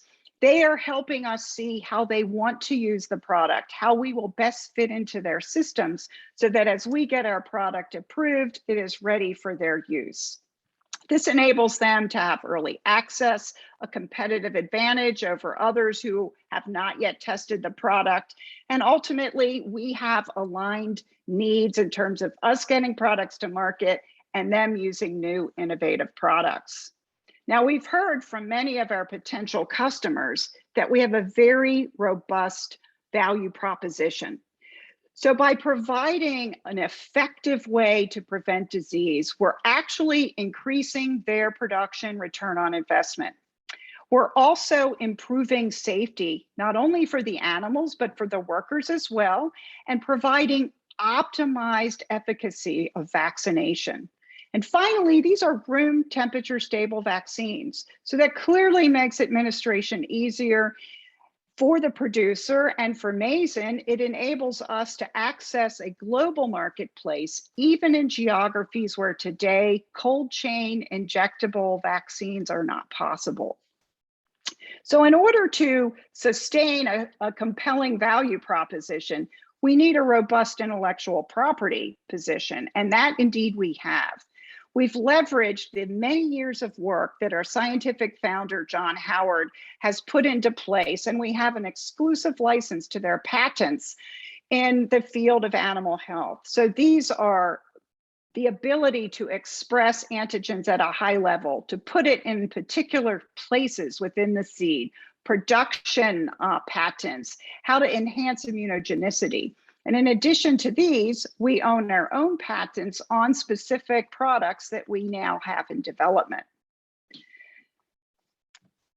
So we have a strong value proposition, a great IP position, and now how do we stack up in the competitive landscape? So if we look across the x-axis at disruption to animal, cost of delivery, really you can see this axis going from injectable to oral vaccination, where we see that the oral vaccines have no disruption to the animal and in general are much lower cost to deliver. But now where we really differentiate ourselves completely in the marketplace is when you look at the delivery system being part of the feed. Because we make our vaccines in corn, this is a part of production animals' feed today. And so now we truly are differentiated in that we're not creating any change to the system other than introducing that antigen, which is a clear competitive advantage for us. So now we have to leverage these great competitive advantages, brought together a very experienced leadership team. And with the Series seed round that we raised early this year, we've been able to really add some incredible talent. So my background is way back when scientific, but I've spent most of my career actually in protein drug delivery, bringing science and business together. We've recently, in 2021, been able to add Dr. Rick Sybil. He's a veterinarian, spent his career developing vaccines in the farm animal space and has extensive experience as well in technical sales and leading technical sales team in farm animals. Mark Zelstra also spent his career in animal vaccine development, has great background in manufacturing, quality, and particularly regulatory affairs. John Howard's our scientific founder, world leader in protein expression in corn. We also have an amazing board of directors. Joel Harris, who many of you know, was a founder of Harris Vaccines, who exited to Merck, has great experience in vaccine startups. Kevin Fields is a president at Kent Corporation. We're collaborating with them on the PED vaccine. And Terry Coffey, retired last year from Smithfield as their chief technical officer, brings a wealth of information to our team. So as I said, we have raised a $2 million Series seed round the beginning of this year. We are achieving our milestones. We are right now scaling up our PED vaccine as well as coccidiosis, which is the next product in our pipeline. And we are now raising a Series A round, which will help fund our PED launch, the manufacturing piece in particular, getting us to market, help build out our team, as well as our pipeline. We have a rich pipeline, which includes not only viral diseases, but also protozoan, fungal diseases, bacterial, as well as some other proteins. And we have a plan to launch products starting in 2023, at least one per year thereafter, covering a range of species, swine, poultry, companion animals, and beyond. With this plan in place, we are targeting exceeding 80 million in sales 5 years post our Series A close. From an exit perspective, there's always the possibility of going out on our own and accessing the public markets for funding. The more likely scenario will be an exit, whether that is to a traditional animal health company, either with injectable or non-injectable experience. But then the interesting element here is companies with feed and nutrition as their background. This would give us an opportunity to really change the competitive marketplace and change who is promoting and selling vaccines. And we have a lot of interest on the feed and nutrition area as well. So I will wrap this up by saying we are well positioned for success. We have an incredibly experienced leadership team, SAL data demonstrating efficacy, an incredibly strong value proposition with a platform technology that enables multiple exit scenarios. So I'll finish up by also saying thank you. Like many of my colleagues here today, the G2M program has been amazing. The mentors have been available whenever we needed them. They've done an incredible job of networking. There were some great programs that, quite frankly, as a more, experienced seasoned person, I might never have signed up for. But with a new team, we actually found a lot of benefit in the training and the programs that they put forth. And it was really a program that I would recommend to any company moving through the development process. And so with that, I will stop. And I've got my 2 team members here today. Rick and Mark are here. We'd be happy to answer some questions. Thanks, Jenny. Great presentation and most importantly, great testimonial for G2M.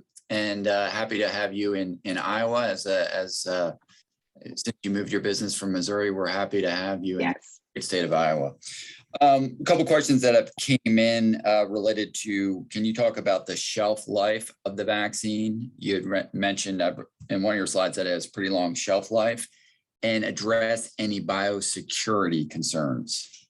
Sure. So first, shelf life in the seed form, years and years. I mean, there's been evidence, not with our lead product, but with other products that John Howard has developed, that 10 years we still see potency. So then in the final form with our specific product, that's obviously in the process of being tested. And so we can say today we have 6 months, but we'll continue to test that as time goes on.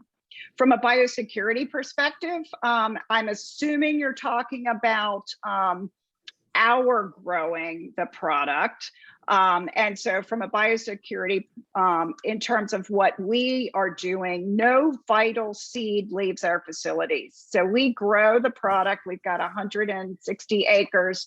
We grow, it's dried, it goes into our manufacturing facility, and it's devitalized. So there's really no opportunity there for it to, to be a volunteer or to be planted somewhere else by accident. Secondly, it's required that there be a mile all around our fields where no other corn is grown. And where we grow in the center part of California, there is no other corn grown. And so we will continue as we scale to seek other places like that so that there continues not to be any biosecurity risk.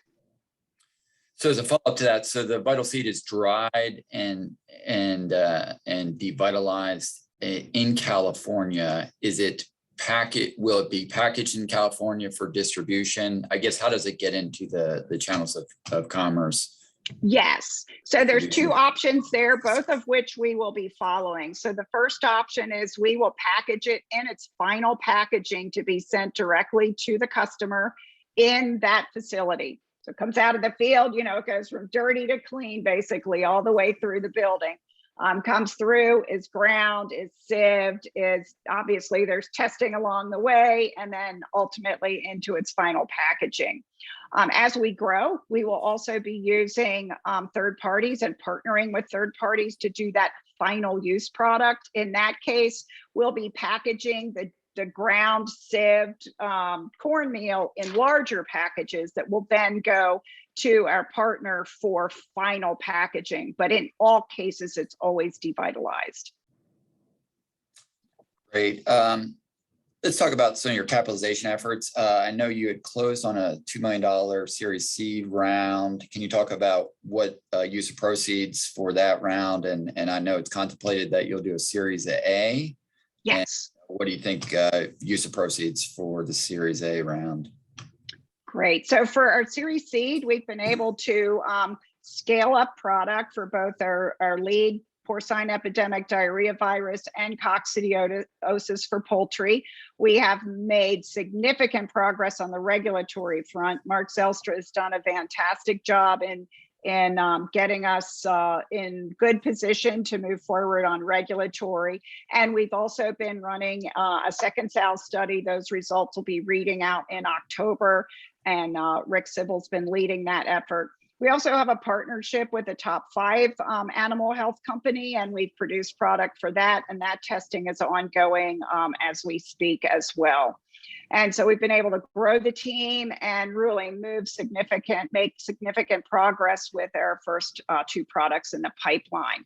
So our Series A round, which we're raising right now, we are in discussions with several leads. And as soon as we have the leads identified and that term sheet nailed down, then we will want to close out the round. And we'll be looking to some of our Series C folks who want to come in as well to round that out. Those proceeds will be used to help support our product development for PED through launch, as well as build out our team. So right now we have a real solid team, but we need to add production, manufacturing, as well as the early R&D group, because we've leveraged John Howard's group up until now. And in order for us to really take a exit strategy, we need to be self-standing. So we'll grow out our team and then continue to move pipeline products through the regulatory process, so that at the end of Series A, depending upon the amount we raise, we either are profitable if we raise 20 million, or if we raise more like 12 million, then we'll have a launch product and 2 more products in regulatory pathway, and then additional products in our pipeline. Thank you. This is a great question. And put on your, what keeps you up at night and what could possibly go wrong?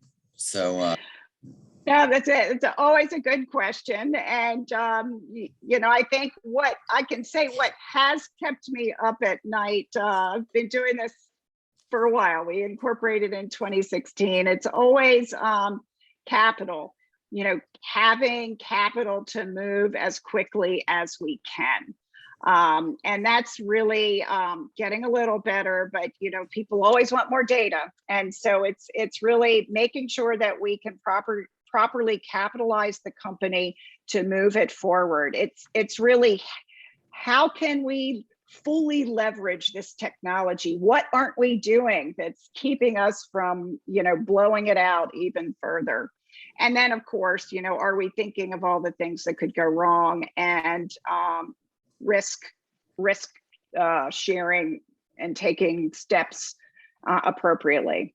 So yeah, there are, as the CEO of a company like this, lots of sleepless nights. That's just part of the job.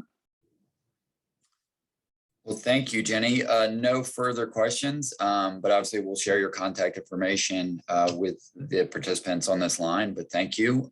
Jim, I'll direct it back to you. Great, thank you. Thank you, John, and thank you very much, Jenny. So last up, but certainly not least, and in what originally was alphabetical order, but ended up not being in alphabetical order, we have eatery automation, which some folks may recognize as formerly being Sushi 3D. eTree is developing a service platform for rapid and cost-effective design, production, and delivery of machine 3D parts. Eric Weflin, eTree's founder, will be making today's presentation. So, Eric, turn it over to you.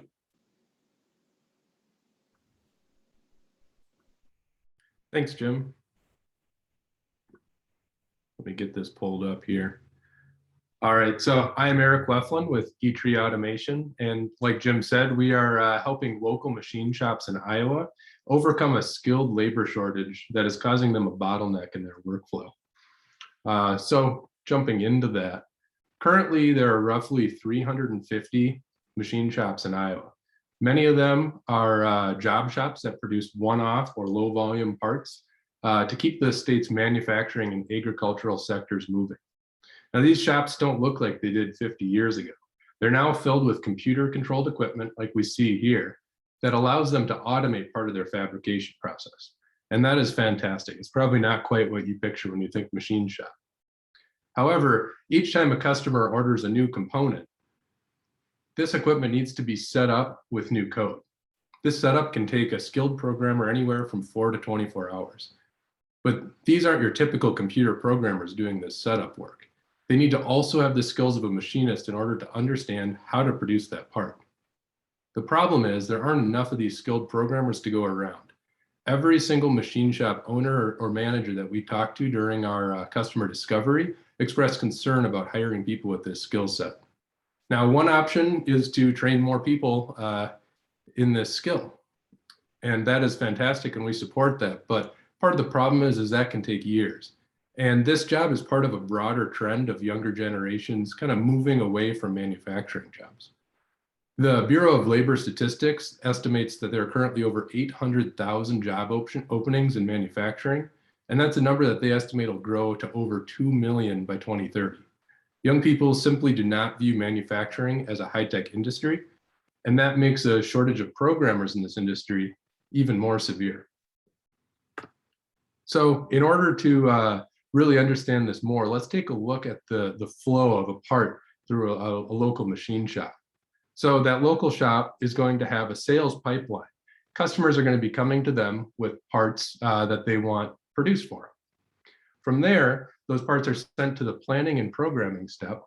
And then finally, they're produced on the capital equipment, the machining equipment in the shop. And when everything's running well, there's a nice balance here where the shops are able to meet the demand from the customers. But unfortunately, right now we have this labor shortage in this planning and programming step. And what that does is it makes it so that the machine shops can't meet that customer demand. And to put it another way, these shops are turning away customers that are coming to them asking for parts, while at the same time they have a capital equipment on their shop floor that's sitting idle. At eTree Automation, what we do is we open up that tap using automation software. We can automate that planning and programming step. And that allows that shop to get back up to capacity, keep their equipment running. Now, there are also times where there's variability in the amount of orders that these shops are experiencing. And so we can also have a sales pipeline where we actually go out to local or to manufacturing networks online, and we can find parts that work well with our software, and we can bring them into these machine shops. So even if they have a little bit of a lull in their customer demand, we can keep that equipment running at full utilization. So let's talk a little bit about our minimum viable product. So we have software working today that can fully automate the manufacturing and the programming of machined aluminum parts. But that probably sounds a little bit too good to be true, and that's because it is. We can't do every single part out there. If we plotted every single machined part that's made in the United States today with increasing features moving to the left or to the right, we can probably make roughly 3% of those parts today, fully automated. Now, that sounds like a pretty small number, but that's a huge pool of parts that are being produced. Our long-term plan is to add more features to increase that percentage of parts that we can fully automate. So let's take a look at that market size. So standard non-precision machined components in the United States is a $21 billion industry. When we look at 3% of that, that's still 645 million. Now, we're not going to try and tackle that entire market all at once. What we want to do is we want to look at these online manufacturing networks that are made for rapid prototyping machine parts that work really well with our process. And we want to target that. So that's $144 million. Our plan is to capture 3.5% of that market over 5 years. So how do we stack up to our competition? Well, first of all, who is our competition? To start with, it's the trained programmer using CAM software. CAM is computer-aided manufacture. That's kind of the traditional method for programming the manufacturing process for a part. We have another competitor, which is Proto Labs. Proto Labs is a really big machine shop that has an online website, and they're working to develop some automation tools that they use in-house. So how do we stack up? Well, first of all, we can offer a less than 1 week lead time, which currently local shops can't do that just because of that bottleneck in the planning process. We can quickly scale. So today, machine shops need to have in-house programmers program their equipment. That's not something that you can outsource, but our software allows them to outsource that programming step so that they can keep that machine running. We also plan before we quote. So we have the manufacturing plan and a very precise price estimate before we even quote it to the customer, because we can do it so quickly. So we can be very confident that we're going to be profitable making that part. Automated manufacturing, because we're working with that CNC equipment, that computer controlled equipment. We have local delivery because we're working with the local shops. So if you're at John Deere or a Caterpillar of the world, we still work with the same local shop that you would normally be working with. We're not shipping that out overseas. And we have distributed manufacturing because we're working with a network of those local shops. So if there's a disruption in some part of that supply chain, we can shift that work around and still get customers their parts. So let's talk a little bit about our pilot plan. We're currently preparing for a pilot, and the goal of that is to validate our assumptions around the costs model and our capabilities. We really want to validate that 3% of parts and really understand what features our customers want so we can build out a development roadmap. We're starting really small with one local machine shop and one local prototyping shop, which we've currently partnered with, and we're getting them ready to start this pilot. And then we'll expand to bringing in a virtual machine shop and online manufacturing network that we can pull in more parts from to gather more data. So looking at the development timeline here, till the end of the year, we will continue working with that machine shop partner to get them set up to run our software to make sure that they have quality processes in place to meet our customer demand. We'll then, for the first half of next year, be running a paid pilot, and then we'll expand that out to more machine shops for the second half of the year. Our team will continue to build out to support that growth, and we've identified funding in order to meet the needs for the pilot. And finally, we have an IP strategy, and I'll talk about that on a future slide. So we're currently working with the ISERF, the Iowa State University Intellectual Property Group, on a software usage agreement, because we're using software that was developed at Iowa State University. Long term, our plan is to really just to do a black box software solution to keep it as a trade secret. So just not explaining to people how we're doing our process planning step. And as we build out more features to capture a larger percent of the market, we'll just capture IP on those new features, as whether it's keeping it as a black box or going the patent route. Our capitalization plan, so we're not really seeking outside funding right now. We're doing a small co-founders, friends and family fundraise. We'll then be leveraging the IEDA funding and SBIR funding as well. So those are all fantastic resources, and the state of Iowa and the whole startup community is fantastic for supporting startups like us. And we've identified essentially double the funding that we believe we'll need, just so that we have some levers to pull depending on how things go during the pilot. Here's our financial forecast. So really everything for our company boils down to hours on a machine. So that's how we sell our programs, and that's how our customers pay us. And that's all estimated in our software very precisely. You can see for the first 2 years, we plan on operating at a loss and then shifting to a small profit in that third year. Talking about our team, so I have a background in product development and commercialization, doing product design and research and development for Anderson Windows and Xerox PARC. Dan Weflin has a lot of experience in software development. He's currently working on secure programs for the state of Colorado for their Colorado court system, for their parole systems, because security is very important for customers for their intellectual property, managing their parts. And then academic co-founder is Dr. Matt Frank, who is the inventor of the underlying algorithms that we're using for the process planning automation.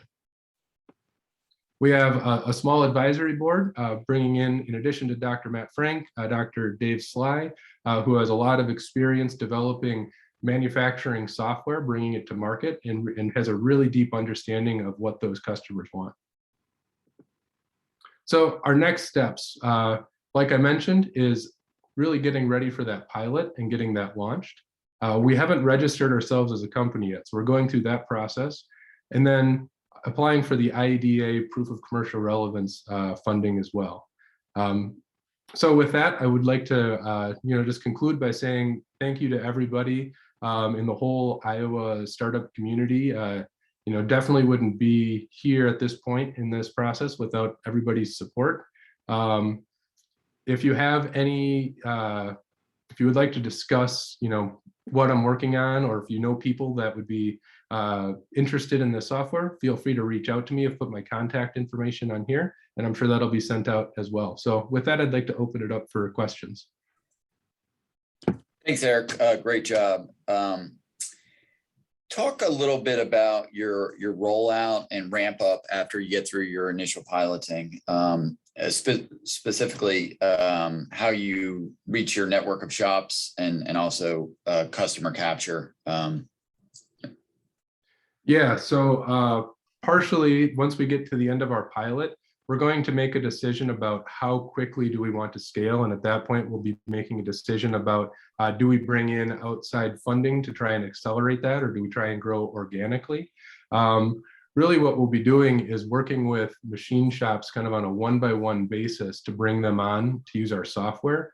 Our software works with their existing hardware, so there's really minimal capital that needs to be spent in order to bring them up into our network. And part of the reason why we want to bring on these large virtual manufacturing networks is because they have this huge pool of parts that we can access very quickly. And so we can really scale the number of parts that we can run through our software very quickly to however many machine shops we bring online. So really a lot of the effort is going to be going into working with these machine shops and kind of training them on how our software works and how our system works. And I guess as you ramp up, what does your team look like as you build it out, and key needs from a personnel standpoint? Yeah. So there's kind of two sides to that. One side is some folks that are working with those local machine shops in order to really make sure that they're comfortable using our software, that they're hitting the quality metrics that we need to hit so that our customers are satisfied with the parts, and really training them on best practices to make sure that they have the capabilities they need to be successful. As far as actually running our software, that's relatively simple on that end. It's kind of just plug and play with their equipment.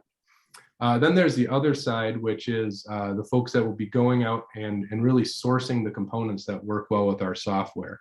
So that is searching these manufacturing networks for kind of that 3% of parts that I mentioned that our software can currently automate 100%. And I guess the other piece would be research and development on expanding those capabilities, bringing in new features into the software.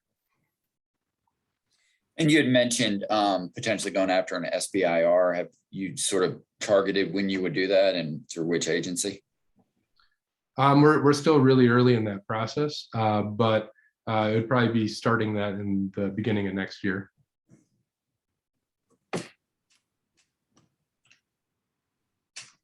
I see no other questions. So I'm going to repeat one that John had sent for the last one, last presenter. What keeps you up at night, Eric? Yeah, so really there's just a huge number of these local machine shops in the country. I mean, I said there's 350 in Iowa, but there's almost 20,000 of them in the United States. And a lot of these shops are under a lot of pressure from foreign competition, from some of these larger machine shops like Proto Labs that are trying to bring in automation. And these little shops just don't have the tools to compete with some of these bigger players. And so there's a lot of risk of the local shop in rural Iowa going under. And so, there's kind of a lot on the line, a lot of jobs on the line, a lot of communities on the line.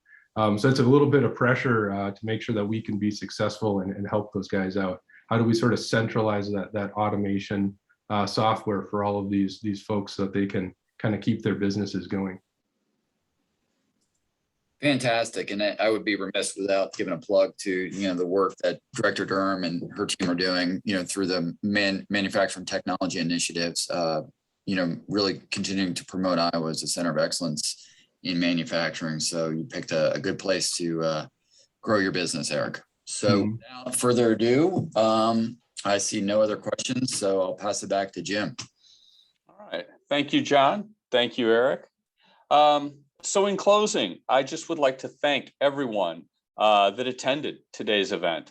Also pass along my thanks to Debi Durham for your comments today, but really even more importantly, for your energy and your support. And then really most of all, to the companies and the founders that participated in this inaugural cohort. Everybody knows that going first can be tough, so we really, really do appreciate you, and we've loved working with all of you, and we hope that we've established some connections that will last long after the program. So with that, there's no sense in dragging this out. Everybody have a good evening, and again, thank you very, very much. Take care. So what's next?